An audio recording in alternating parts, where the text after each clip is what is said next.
പാവയ്ക്ക. ഇതിൽ പാവയ്ക്ക ഉണ്ട്, കാണിച്ചതേ. നല്ല കുഞ്ഞു പാവയ്ക്ക വന്ന്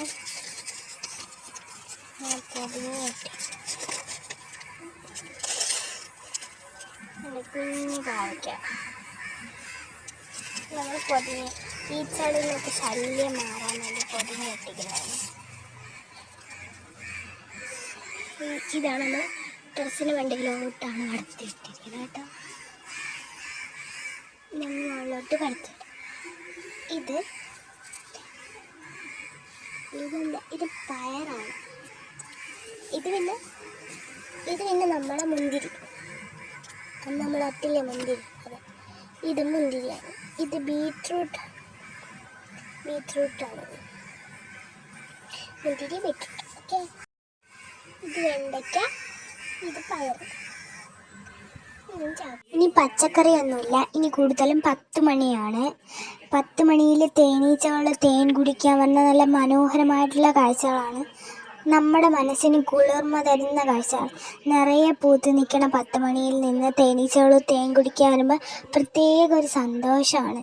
നമ്മൾ നട്ടൊരു ചെടിയിൽ നിന്ന് തേനീച്ചകൾ തേൻ കുടിക്കാൻ വരുമ്പോൾ പ്രത്യേക ഒരു സന്തോഷമായിരിക്കും. നമുക്കും അതിന് കഴിഞ്ഞല്ലോ എന്നുള്ളൊരു സന്തോഷമായിരിക്കും. പിന്നെ കുറച്ച് ഇലച്ചെടികൾ. ഇതൊരു ഇലച്ചെടിയാണ്. പിന്നെ ഇത് നേരത്തെ കാണിച്ച ചെടിച്ചട്ടിയിൽ.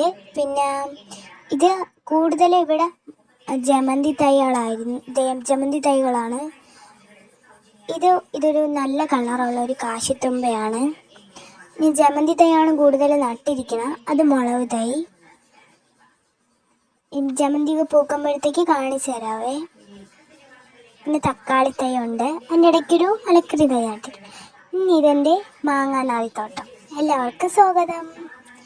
ഇതെൻ്റെ ഒരു കളർ മാങ്ങാനാറിയാണ്. ഓറഞ്ച് കളറാണ്. ഇത് യെല്ലോ ഷെയ്ഡിൽ വരുന്നതാണ്.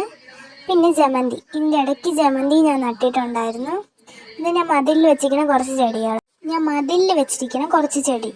കറ്റാർ വാഴയുടെ ഇടയ്ക്ക് മഞ്ഞ 10 മണി ചെടി വന്ന് വിത്ത് വീണ് പൊടിച്ചടക്കുന്നതാണ്. അതാണ് ഇതിൻ്റെ ഇടയ്ക്കെല്ലാം ഞാൻ നട്ടതല്ല, ഇങ്ങനെ വിത്ത് വീണ് പൊടിച്ചതാണ്.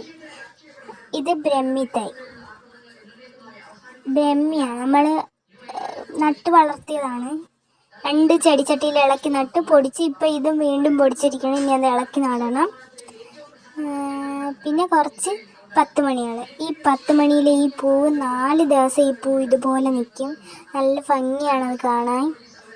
എൻ്റെ പൂന്തോട്ടവും കൃഷിയും ഇഷ്ടമായ ലൈക്ക് ചെയ്യണേ, സബ്സ്ക്രൈബ് ചെയ്യണേ. അപ്പോൾ അടുത്തൊരു വീഡിയോ ആയിട്ട് വരുന്നതായിരിക്കും.